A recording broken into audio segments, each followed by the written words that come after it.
Ramalan Resi Vyasa semakin dekat dengan kenyataan. Bermula dari dosa-dosa Duryodhana yang direstui oleh Drestharashtra dan dibumbui oleh pamannya Raja Gandhara yang bernama Sakuni.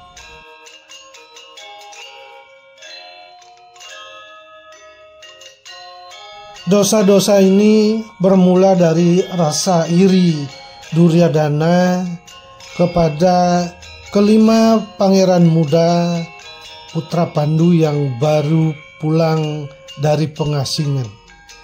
Menurut Duryodhana, inilah hambatan terbesarnya untuk meraih kedudukan tertinggi di istana Kuru.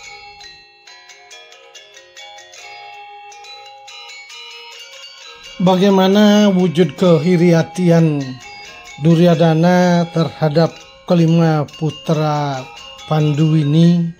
Silakan simak dalam video Mahabharata episode ke-12 yang berjudul Keirihatian Korawa terhadap Pandawa.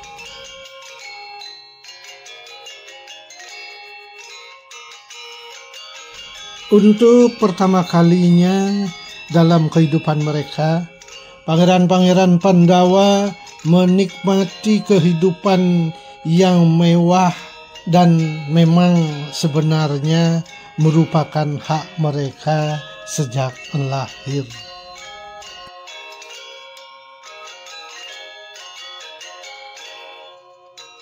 Suatu saat, taman istana dipenuhi dengan suara-suara anak laki-laki yang sedang bermain, dan Bhisma menghabiskan hari-hari yang berbahagia mendengarkan suara-suara cucu mereka.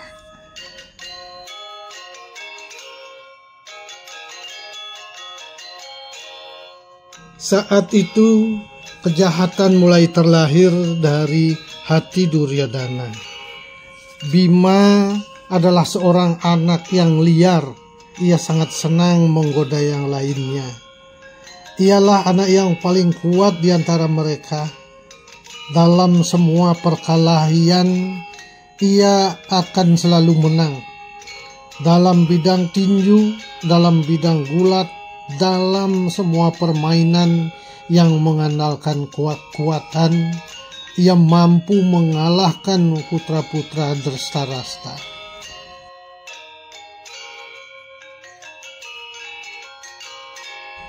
Jika mereka sedang berada di atas pohon, permainan yang paling Bima sukai adalah menggoyangkan pohon dari bawah dan membuat yang lainnya terjatuh dari pohon seperti buah-buahan yang sudah matang.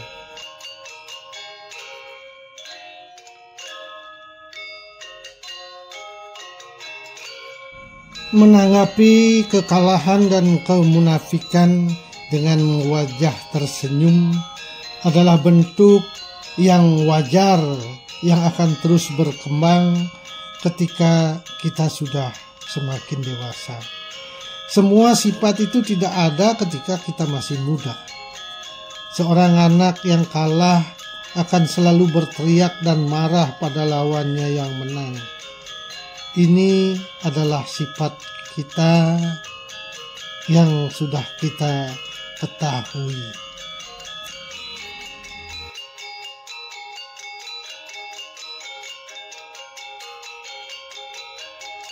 Kekuatan Bima memang luar biasa karena ini merupakan warisan dari ayahandanya Bathara Bayu. Tetapi justru inilah yang menyebabkan Duryodhana dan saudara-saudaranya menjadi semakin iri. Padahal Bima hanya ingin menggoda dan menggertak sepupu-sepupunya.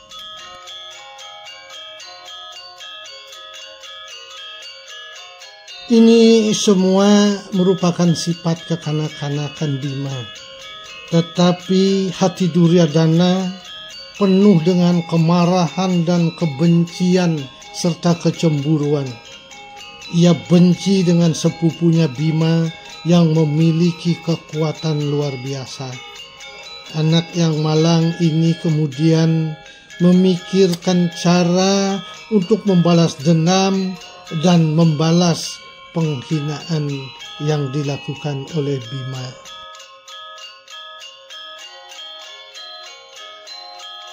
Kemudian gangguan pun datang dari sepupu-sepupunya. Duryodhana semakin menjadi liar karena rasa cemburunya. Bima adalah saingan yang selalu lebih baik dalam hal apapun. Ia berharap dalam hatinya Bima harus mati. Adalah ungkapan biasa dari seorang anak.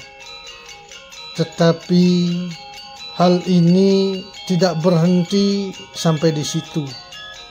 Anak biasa akan mengalami tahap ini. Tetapi Duryodhana bukanlah anak biasa seperti yang lainnya.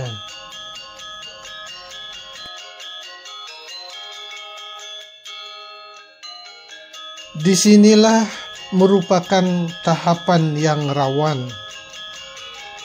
Sakuni masuk sebagai paman Duryodhana, menjadikan dirinya sebagai penasehat yang mengobarkan percikan kebencian dalam hati Duryodhana, sehingga api ini siap untuk melalap segalanya. Tidak ada tempat untuk perasaan yang lain dalam hati pemuda ini terkecuali kebencian kepada Pandawa secara umum dan kebencian kepada Bima secara khusus. Ia bahkan tidak pernah tidur dan dia tidak pernah berbahagia karena memikirkan dendamnya kepada Bima. Sakuni dan Duryodhana kemudian menyusun strategi untuk menghancurkan Bima. Para pemuda ini pergi ke tepian sungai Ganga. Mereka menghabiskan sepanjang hari bermain beraneka permainan. Saat itu mereka semua berkemah. Ketika malam hari telah tiba, Bima sangat lelah dan lapar. Duryodhana membawanya ke dalam tenda dan Duryodhana lah memberinya berbagai pilihan makanan. Karena Bima adalah orang yang lugu dan tanpa tipu muslihat, ia tidak bisa menangkap maksud orang lain. Ia memakan makanan itu tanpa mengetahui bahwa Duryodhana telah mencampurkan kalakuta, racun yang sangat mematikan padanya. Karena lelah, Bima berbaring dan tidur nyenyak. Bima yang sedang tertidur nyenyak diikat dengan tumbuhan merayap yang amat kuat, kemudian melemparnya ke suatu tempat yang dipenuhi oleh ular-ular berbisa dan mematikan.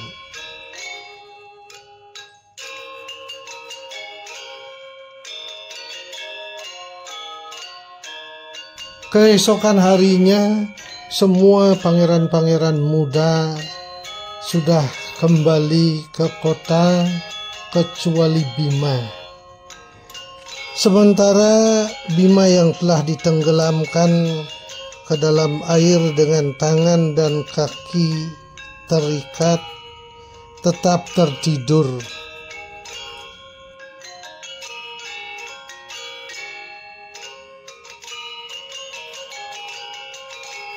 kembalinya mereka ke kota pun sebenarnya sudah direncanakan. Yudhistira bersama adik-adiknya mencari Bima, tetapi tidak ditemukan. Dia berpikir bahwa Bima sudah terlebih dahulu nyampe di kota. Tetapi begitu dia bertemu dengan ibunya Dewi Kunti, Yudhistira pun bertanya apakah Bima sudah kembali. Dewi Kunti pun terkejut karena melihat wajah Yudhistira sangat ketakutan. Kunti pun menyuruh mereka untuk kembali mencari ke tepi sungai Gangga. Tetapi pencarian mereka sia-sia karena setelah dipanggil berkali-kali hanya gema suara mereka lah yang terdengar.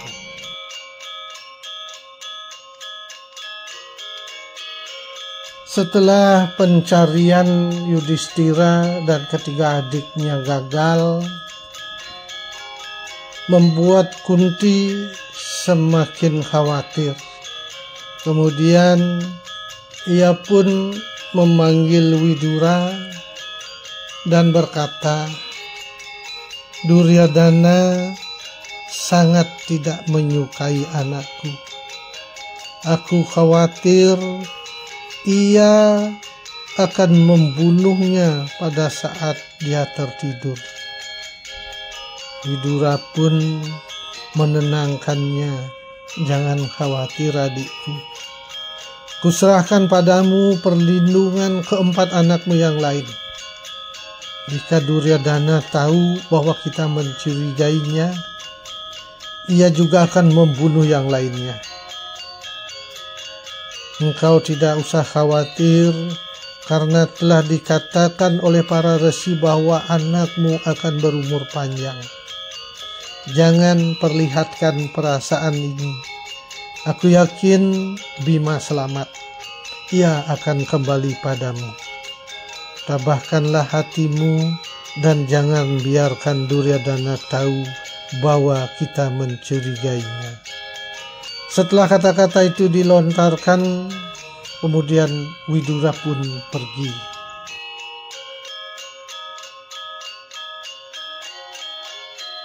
Sementara itu Bima telah mulai sadar. Tiba-tiba ia merasa sesuatu telah menggigitnya. Ular-ular itu telah mulai bekerja. Mereka semua bersama-sama satu persatu mulai menggigit seluruh tubuh Bima. Tetapi hal yang aneh terjadi. Racun dari ular-ular itu merupakan penawar racun yang telah dimakan oleh Bima.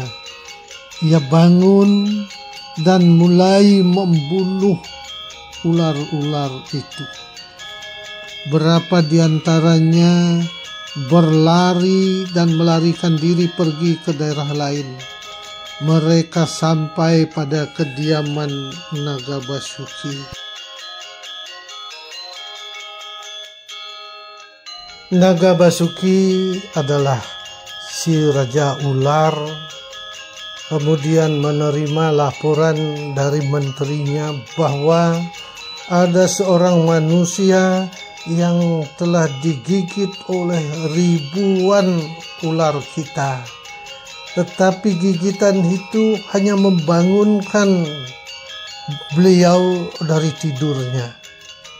Sekarang manusia tersebut sudah terlepas dari ikatannya dan membunuh rekan-rekan kita. Kami mohon supaya Tuanku Naga Basuki menemuinya.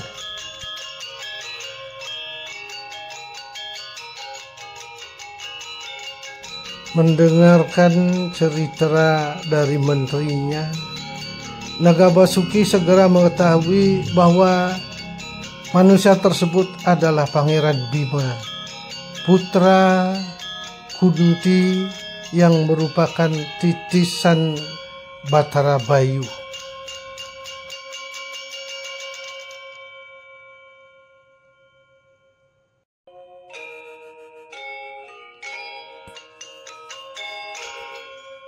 Atas saran menterinya, karena Bima merupakan seorang pangeran, maka harta benda tidak akan membuatnya bahagia. Maka Bima pun diberikan obat oleh Naga Basuki. Ia pun berkata, "Minumlah minuman ini. Semakin banyak yang kau minum, maka engkau akan semakin kuat. Setiap mangkuk akan memberimu kekuatan ribuan gajah." Bima pun menuruti, kemudian minum sebanyak-banyaknya hingga 8 mangkuk ia habiskan dan akhirnya tertidur pulas kembali.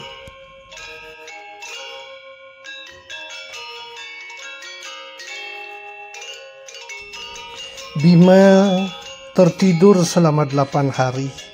Pada hari ke-8 ia bangun. Ia diberikan makanan kedewasaan oleh Raja Naga dan dibawa kembali ke permukaan sungai. Ia menemukan dirinya telah berada di tempat di mana mereka telah berkemah. Ia kembali pulang pada ibunya dan kakaknya.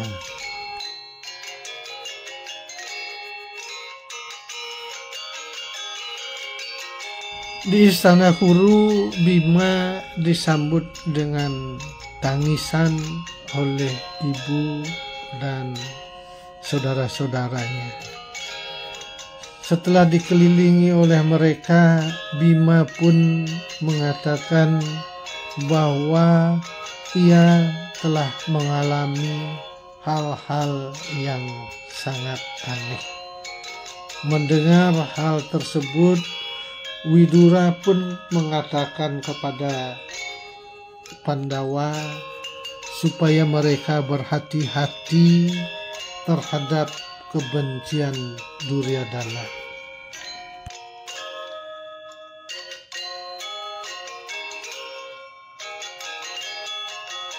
Duryodhana sangat kaget melihat Bima yang ia benci hidup dan sehat tanpa kekurangan satu apapun. Ia sudah sempat berbahagia selama beberapa hari. Ia terkejut dengan keajaiban yang telah menyelamatkan Bima. Ia benar-benar sangat yakin bahwa ia telah berhasil dengan semua rencananya. Tetapi kejadian ini membuat kebencian Duryodhana semakin menjadi-jadi. Atas saran Sakuni, mereka harus tetap diam karena ia tahu bahwa Pandawa telah mengetahui kebencian Duryodhana.